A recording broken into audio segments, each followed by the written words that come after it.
Well, reluctantly, I feel the BackChat basketball show is back another week. I say reluctantly because, Ben, earlier today I watched my Dallas Mavericks lose to the Washington Wizards. You're making this sound like a funeral. I thought you were going to start with a lead about being upset because it's the last time we're doing this in person before I move over to Melbourne. But as always, it comes back to the Dallas Mavericks love child. The Dallas Mavericks are what keep me like happy and sad. You know, when they're winning, I'm just like so up and about. Like, there's nothing like that I can't achieve. I feel so inspired and so encouraged to just, climb mountains. And then when they lose, I get in a bad mood. And it's one of the negatives of being in Australia and watching basketball when the games happen in the morning, right? If I'm in America, I watch the game, I have a sad, I go to sleep, I wake up, it's a new day. Unfortunately for us, we watch the game and I need to live with that for the entire day and carry it. I'm just imagining we need to overlay, please, Kerrod, motivational music behind this speech from Dan Const to start the podcast because I don't think it's a happy tune just yet, but I feel like we're about to turn the bend and we'll turn around. I mean, yeah, that's right. We'll talk about the Mavs again, but that's right, another show here. Hello at backchatpodcast.com.au is where you can get in touch with us on email or backchat_basketball on Instagram. People have been sending us in messages with questions. Now, I've been trying to get to them, but Greg's been unavailable a little bit lately, so he's not here today. There was a really great question about prize money in the NBL Championship. I want to save that until we speak to Greg. And also, Ben, like you did say, this is our last week that we're here all together in Perth. You are heading off, forgetting about us in Perth and leaving for Melbourne on Sunday. Yes, yeah. I don't know if I'll forget about you until Sunday. You've got my attention for 3 more days while I'm still a Perth citizen, but on Sunday, I don't know if I have time anymore. Well, look, don't forget about us too much because when you need to come crawling back to Perth, I don't want to shun you because the way that you treated us. No, well, for anyone that's watching on YouTube, I need to come back to this man cave here at an undisclosed location because there's a couch, there's a TV set up. I think when I come back to Perth for the weekend, I won't worry about the Ritz-Carlton or the hotels. Ritz-Carlton? What coin do you have, Ben? Wow, I've got a girlfriend that works in government, so government discounts at the Ritz-Carlton. Really? 60-70% off with the right discounts at the right day. Gee, I think I might still be technically employed by the ABC. We checked. It's $240 a night during a weekday to start the Ritz-Carlton, $300 on the weekend. So how did I not know about this before? I would have stayed at the ABC longer, far out. So anyone out there that's got a partner that works in medicine or for the teachers, I think as well, the police officers. Oh, right. So it's not all government positions. No, it's not. Oh, okay. So the ABC. ABC is just doing God's work in the background. I don't think you're qualified for the Ritz-Carlton, but you never know. I might pronounce the discount code on air, but I might have the Ritz-Carlton people coming after my head as I try to leave the state. Don't do that, but I will be hitting you up for a stay. If you could book it under your name, that would be great. Let's talk about some NBA stuff. We are continuing, by the way. We are continuing to do the show together. You will just be in Melbourne like we did a couple of weeks ago, except roles reverse. You'll be in Melbourne, I'll be in Perth. You've set the tempo up with what I need my background to look like in Melbourne. So I was looking at book options and bookcase options during the weekend. So I need to match that energy from 2 weeks ago. Please. You've definitely been my inspiration. Yep. My bank account's going to be a bit poorer for it, but if you keep staying at Ritz-Carlton, you're on that way. 3 nights, 1 night for the price of a third. So how can I not start the Ritz-Carlton when I come back to town? It's almost cheaper than staying at your own house. It's free money. All right. So as I said, the Dallas Mavericks did lose to the Washington Wizards. Of course, Luka Doncic did all he possibly could to win that game. What did he get? 41 points, 15 rebounds, 6 assists. You'd think. Also Spencer Dinwiddie 20 points, Dwight Powell 22 points, Dorian Finney-Smith 12 points, Josh Green 16 points. That's a win every day of the week usually, except they played the Washington Wizards, who are a bad team, and we lose to bad teams. Well, again, I could sit here for days and talk about box scores and stats and game lines, but I think I just need to let you heat check on this one for about 90 seconds and to let out your system vent. The Mavericks are a game over 500. They've got the best player in the sport, but one of the worst rosters around him in the sport, don't they? They do. And look, you're probably listening to this pod going, mate, they're saying the same things every week. I know. This is the life that I live. This is like a counselling session for Dan Const. It's a safe space. It's not as bad as the Dallas Cowboys final play where they just threw the ball straight to a guy who's going to get tackled straight away when they needed to score. At least I'm not a diehard Cowboys fan. So, look, I'll let it go. I will say the positive, Josh Green just still keeps looking really good. He was putting the ball on the floor, he was passing, he was hitting shots when he needed to, and every time he does that, another $1 million gets added to a potential contract. So I'm very excited for him. I'm stoked because he was a whipping boy for the Mavs for a long time, and now he's like, people are buying real estate on Josh Green Island. And I feel like I've always had a little cabin out there on the coast. I think we were long-time investors on Josh Green Island, weren't we? So he's going to get paid, which is good. Going to get maybe even $100 million contract in a few months, which is... That would be crazy. Imagine going from... Granted, he's on a few million dollars. 100 mil, right? You never know. In the NBA standards, it's only 20 mil a year. Yeah, times have changed. You look at what Dinwiddie is getting paid 25. Yep. Who would you rather have going forward, Dinwiddie or Josh Green for the next 5 years? Oh, that's a hard question. Probably Josh Green, but yeah. So with your Mavs, I'm looking at it now. They're one game out of 5th spot, but they're also 2 games ahead of 13th spot. Yes, I know. So what do you think is more likely? Are they going to maintain this form, or could this team actually miss the playoffs with Luka Doncic? No. They're not missing the playoffs. I think they'll get home court. You still think they'll finish top 4? Yeah, I still think that is quite a possibility.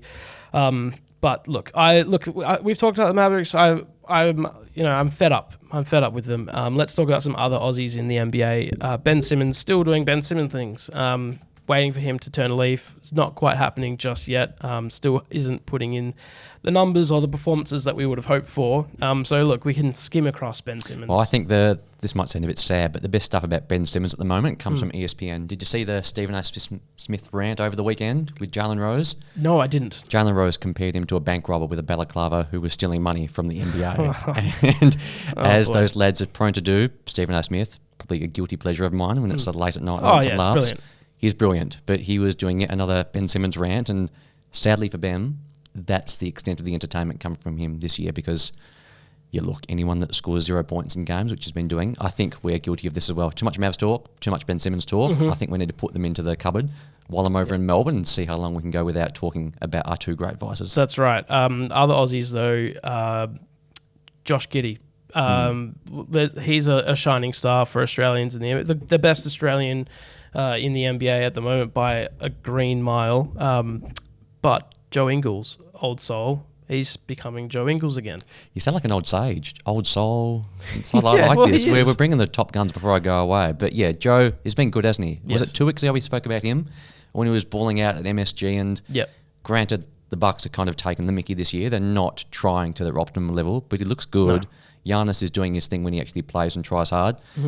And again, the thing that we want, what I want, is Joe Ingles to have a playoff moment. Because you can imagine him going into Boston, being the chief shit stirrer and having that Celtics crowd, and I've been lucky enough to see some games there. They would absolutely hate Joe Ingles. Same in Philadelphia, my friends in Philly. Imagine him going up against James Harden.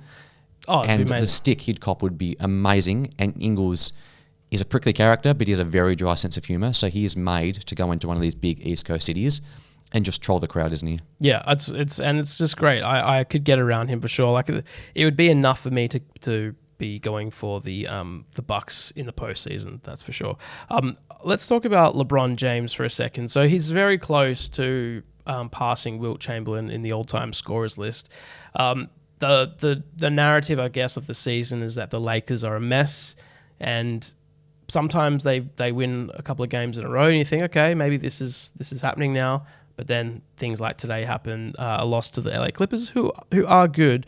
But when you've got LeBron James scoring 46 points, 8 rebounds, 7 assists, you'd be hoping that he's getting some more help. And it was quite fitting. I saw a video that I don't know his exact Twitter handle is. I think it's Worldwide Wob. Yeah, that's it. Worldwide Wob. He put a video of about a 25 to 30 second clip of LeBron James just sitting at the end of the bench before the game had finished, but the game was over, but there was still time to play, and just sat there like he was contemplating every decision he's ever made in his life and looked very sad. I think he was just contemplating his next tweet about Bronny or the next place he's going to buy something in LA because, yeah, you're right. For a team that's got him dominating, you'd think they'd be doing a bit better. But again, they're kind of the same as your Mavericks, I think.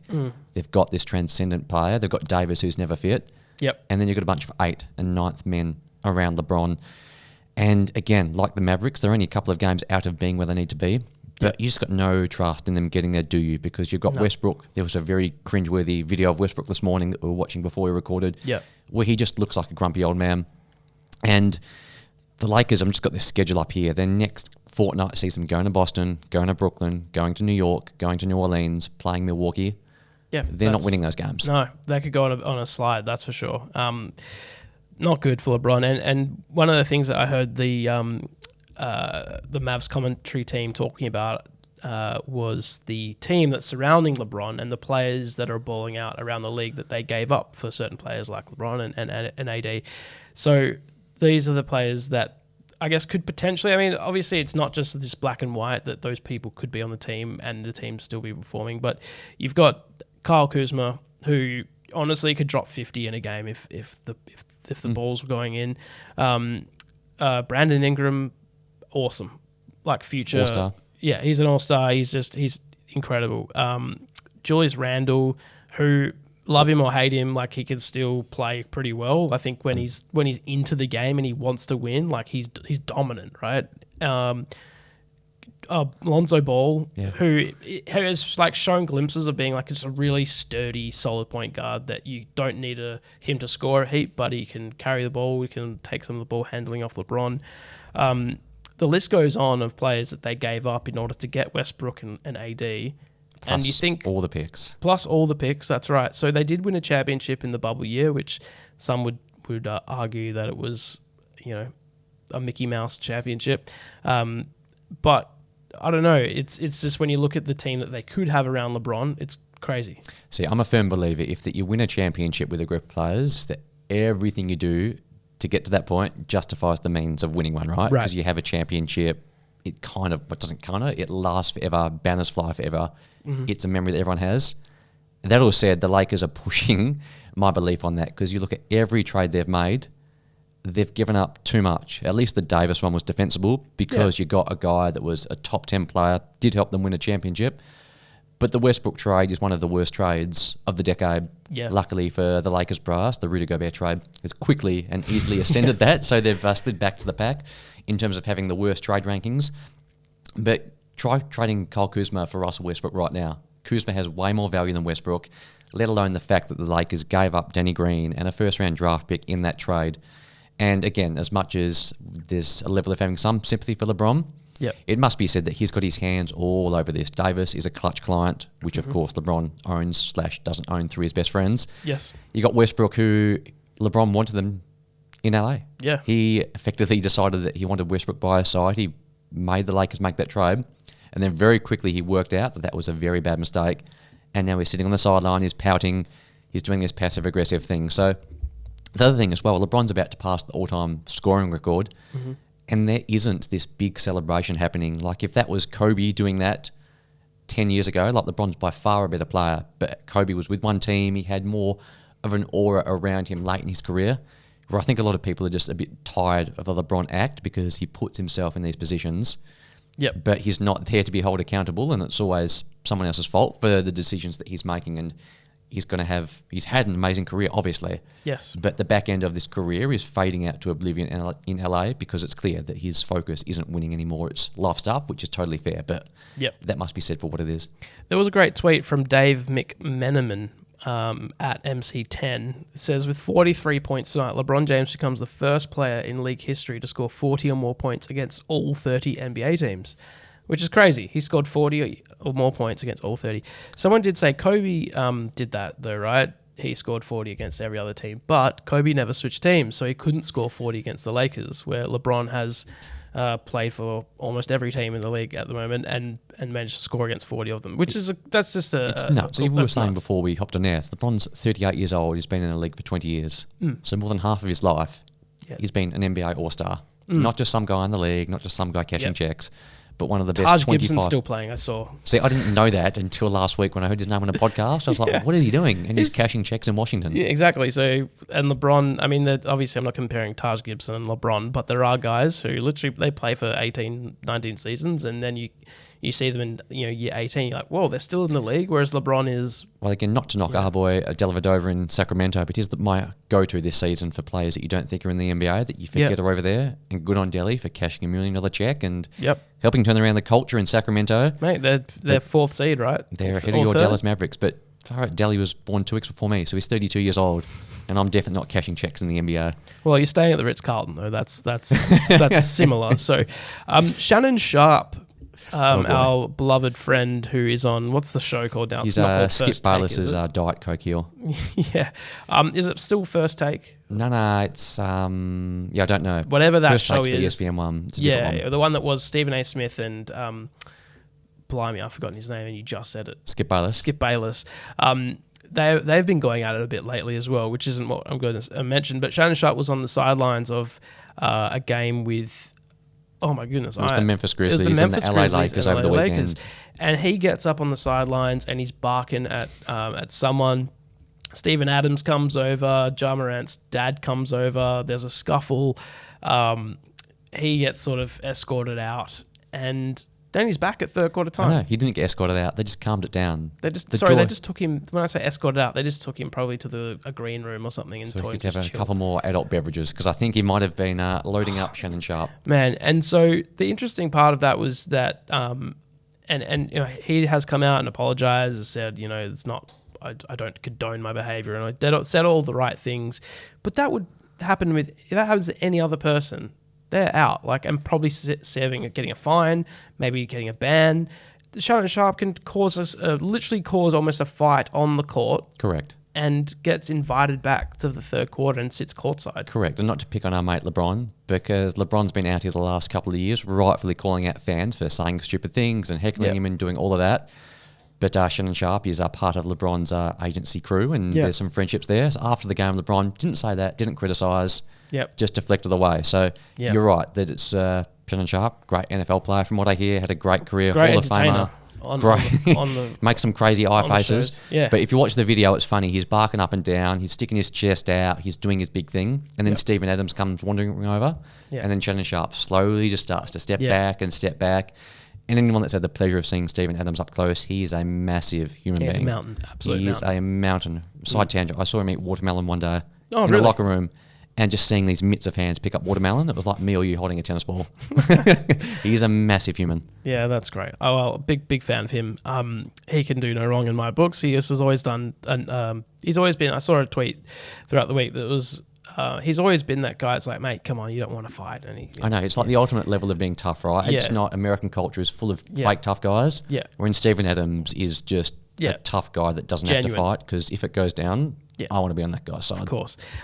Staying with LeBron a bit, and as we transfer some of our chatter over to the NBL, I know there was some talk this week about Bronny perhaps coming over to skipping college and coming to the NBL. And, you know, is there a team out there that is making headway to bring LeBron and his son to the NBL? I couldn't think of one reason why that would ever happen. My favourite. I may be proved wrong. Like, someone might come at me in 3 months' time when Bronny signs for the Illawarra Hawks or something. Did you see the West Australian article yesterday? No, I didn't. Our friends, he who shall not be named, that covers the Wildcats. The headline of the article was, NBL reveals audacious bid to lure NBA Lakers star LeBron James' son to Perth. Yeah. So the West Australian in their... Oh, so was it Perth, this team that they were talking about? Well, I think every one in the NBL was talking about it. I forget the guy, the commissioner of the league was on SEN during the week talking about it. And then, our friends at the West Australian decided to run an article about how Perth could be in the running for LeBron James' son, when I would figure to say LeBron James doesn't know Perth exists. No, not at all. So his son is not coming to Perth. The college experience, so I did one semester of college and it was awesome. So where did you go? Virginia Commonwealth. So there was they do have a basketball team that made it to the Final Four one year, and it was chaos. Were you there when that was going down? No, I think that was 2 or 3 seasons before I was there, and apparently it was like it's just absolute chaos in the streets when it had happened. This isn't a big basketball college, so they're not going to get a big star to be there. But college life is awesome, even not as an athlete. If you're an athlete in college, you're literally a king. You walk around like it could be an amazing experience for someone like Bronny, and I doubt that they're going to go out to Perth or to Sydney or to Melbourne, wherever, and play in the NBL. See, look, I can get Sydney because it's a big city, it's a cool city, maybe even Melbourne.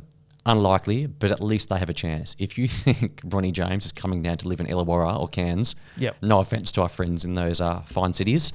Oh, they know it. They know Bronny ain't coming there. Because if you're LeBron James' son, you can go to Oregon, the Nike school, make millions and millions of dollars and be a king. Yep. You can go to any school in all of North America and be a king. Go to Europe over the NBL. But I'd hate to say it, but Bronny not coming down under. I will buy a ticket and fly over to that first game. Like, I will go to Illawarra's first home game. Imagine Corey Homicide's head if it comes down to the man. NBL. Could you imagine the next episode of the podcast? Mate, I couldn't. That's too much. Speaking of the Perth Wildcats, they had a very good win against the Sydney Kings. That was that Friday night home game against them. Very, very good game. I watched the last half of that. It got a bit tight. It got a bit close. The Wildcats were too good in the end. And that was sort of like... the Sydney Kings weren't bad. It wasn't like, they just beat them because they were bad. There was two very good teams going at it. And it did give me this spark where it was like, maybe they could steal a game off them, in a series against the Kings in the finals. Could they beat them, 3 times? Probably not. But it would be more competitive than the Wildcats of a month ago. Then they lose...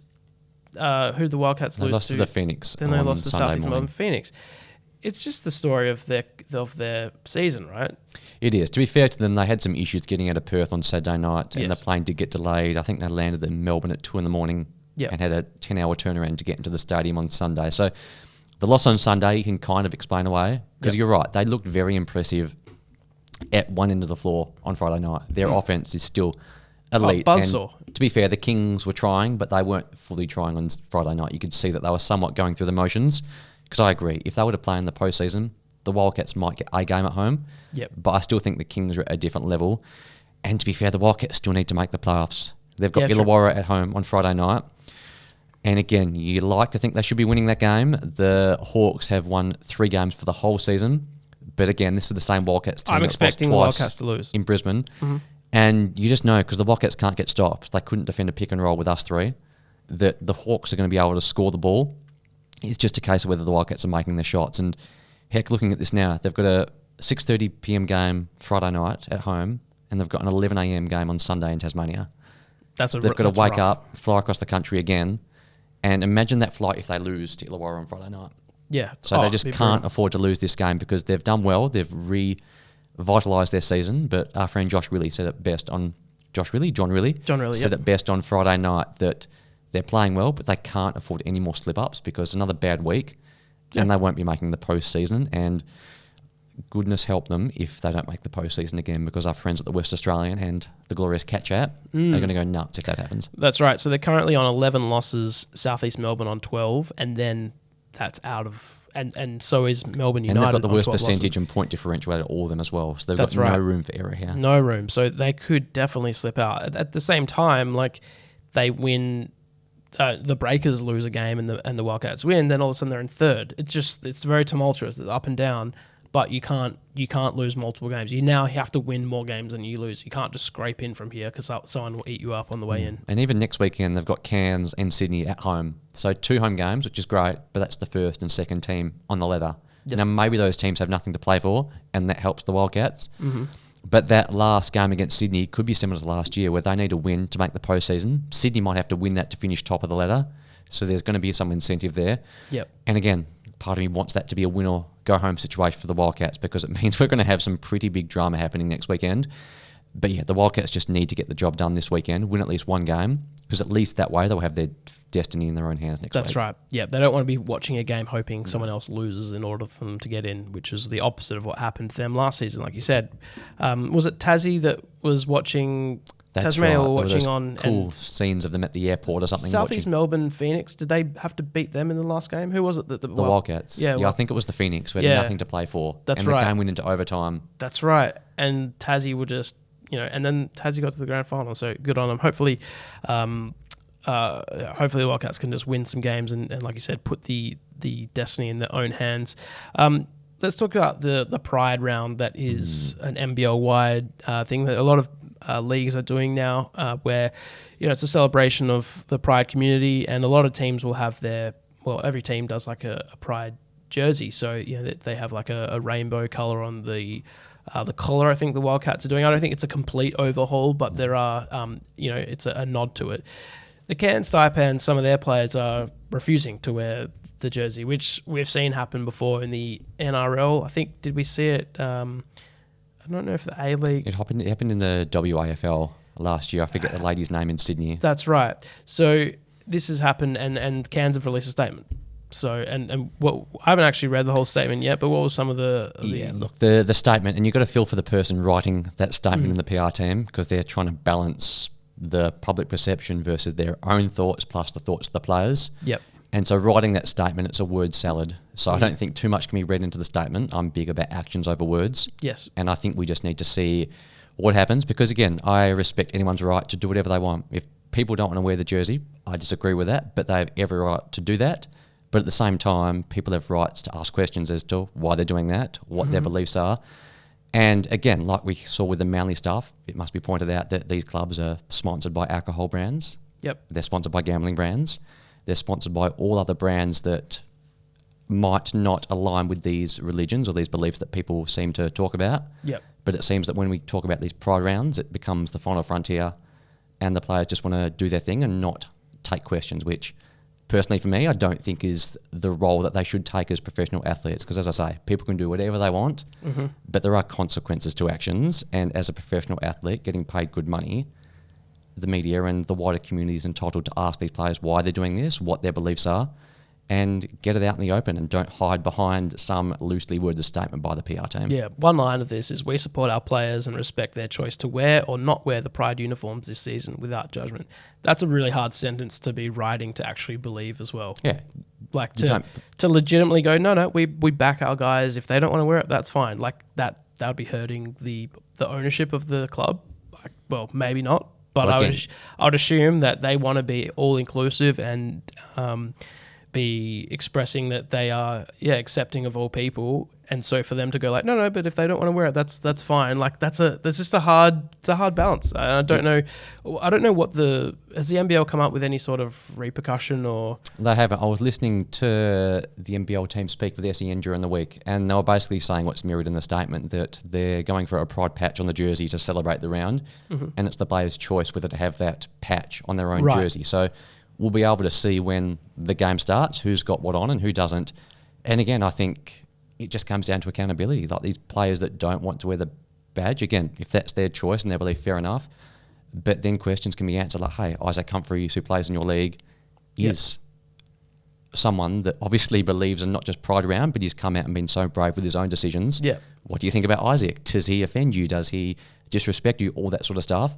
If people want to ask those questions of the players, I think that's totally fair game, because again, stand up for what you believe in and be strong with that, and don't hide behind some loosely worded statement from the PR team. Yeah, it's a very tricky situation, and one that I probably am not even, I couldn't even really speak upon because I'm not in the situation, so it's easy to sort of throw stones and on either side of it. So I'm glad I'm not involved in it, but it is interesting to see how. I think for me, it'd be the most interesting thing to see how the NBL responds to this.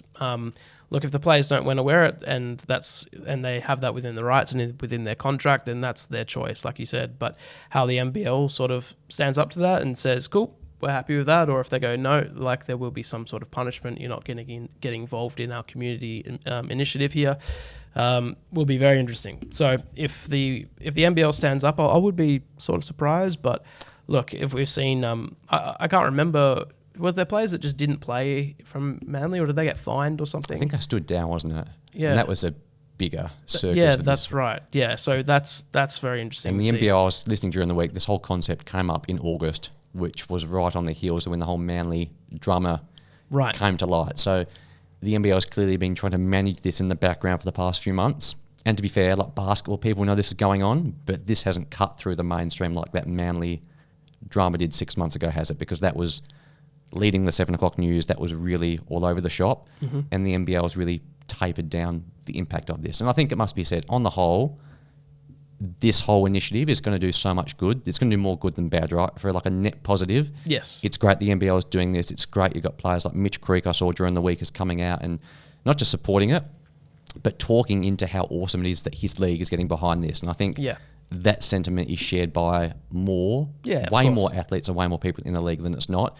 And on the whole, that's the silver lining, not just the silver lining, that the benefit to all this, that the league is showing that it stands for something. Yeah, and it's really making a point. Yeah, that's right. Let's finish on something back in the NBA that I forgot. Fix my mic cable there. As I forgot to mention before when we were talking about NBA stuff, the All-Star game is receiving another little facelift. So Year after year, it seems like they're changing, making little tweaks, and I'm about it. Like if they're trying to make it more entertaining and trying to get more people involved with it, then more power to them. It's one of those things, like the saying of if it's not broke, don't fix it. Well, that weekend's broken. That weekend's broken, so just keep making changes until you stumble upon it. Like you said last week, the thing where they have to get the final score, it's a great addition because it makes the game really tight at the end, and they actually try. So this year they're doing something a little bit different. So I know it was probably 2-3 seasons ago they brought in the captains picking squads. So instead of just East versus West, it can be a mixture of all of them, which is awesome. And the picking of the teams is really fun. The NBA today announced that picking of the teams will happen right before the game, which is very interesting for a couple of things. The first thing that sticks out to me is like, what uniforms are they going to wear? Are they going to have a uniform ready for each team? Are they going to just wear their own uniform? Remember the All-Star game used to be like that. You'd wear the home in their way, so whites and colours. Are they going to go back to that? They're going to shirts and skins. And it does make things very interesting. I mean, obviously it's more of a pickup game, which could be fun. What do you think? I think they're turning this into I'm just imagining WWE style entrances where it's like LeBron James, come on down and join Ben's team or whatever the case may be.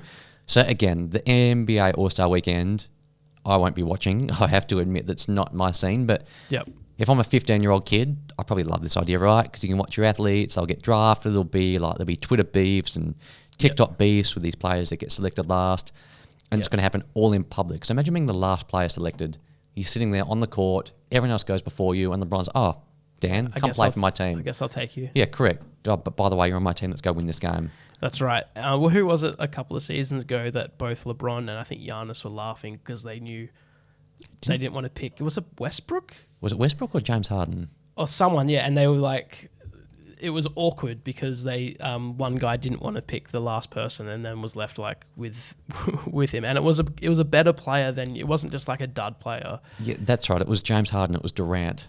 Because that's right. Harden had just got traded from Brooklyn 2 weeks before the draft happened. Yeah, great. So love again, that. I'm just looking at the look on Kevin Durant's face is priceless. Anyone go look that up. I've got an idea for the NBA All-Star Game that could make it that much better. Like you sort of mentioned with the WWE, what if they started the two team captains playing one-on-one, and every 3 minutes another player, Royal Rumble, like a Royal Rumble, and every few minutes another player got joined to the team, so it's 2-on-1 for a little bit, even just two players coming in at the same time. Like a theme song entrance, and then they just build the team as you go. Like, that'd be awesome. That would be cool. The other thing I've thought of is having like a running Twitter poll during the game, and every 5 minutes someone gets voted out. So you could sit at home and vote and say, Russell Westbrook's playing a dud game. You could put a vote in. Like Survivor. Exactly. And the telly can be up on the scoreboard so the players can see their vote count as the game is going on. Yep. And then exactly like Survivor, every 5 minutes we just boot someone from the game. Timeout, who's got the most votes. And then you leave 5 players left on each side, and those 5 players battle it out to win the All-Star game with that Elam ending at the end. Yeah. Yeah, I love that. There's two very good options for the NBA to explore. When obviously this will probably be cool, but next year when they go, all right, what else can we do to make this fun? I think we should give Dan a call and say, hey, we're going with your idea of bringing them in 2x2 like a Royal Rumble, or the opposite for the following year. Let's say to Ben, well done, mate, you've done it. We're going to do a Survivor style where we eliminate players. Yeah, and if you're speaking to the NBA, please tell them to have their All-Star game in better cities. I'm sorry, but Salt Lake City was Cleveland last year. It's Indianapolis next year. Well, they can't. They just have to. They have to do the rounds. No.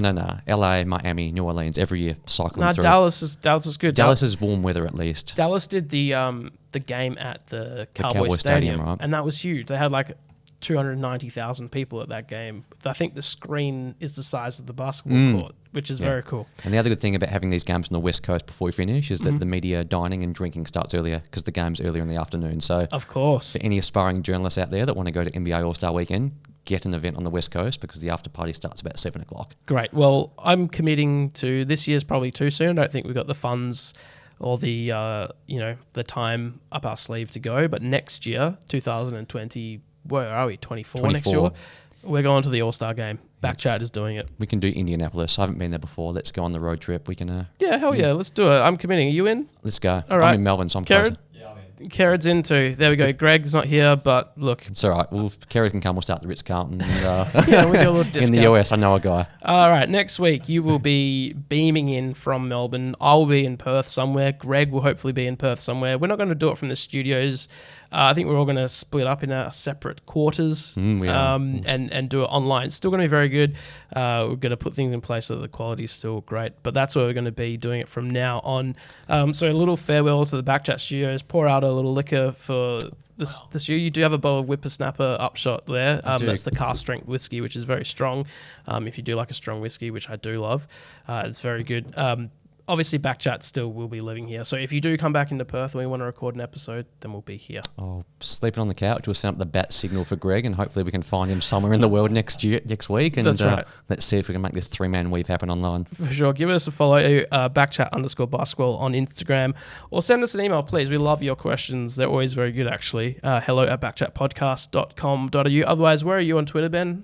At Ben Mallis. Oh, great. Mallis. Ben Mallis, not Mallis's Malace. No, not Mallis in the Palace. Not Mallis in the Palace. And I'm Dan_Const, I think, on Twitter. That should be there. Well, you'll find some version of Dan Const if you type it in. Yeah. Good luck. Greg High, I think, is Greg 4 higher. He's Mr. Worldwide these days, so he's Mr. never in Worldwide. Perth. He's at Coffs Harbour at the moment, but power to him. We'll see him soon. We'll see you next week.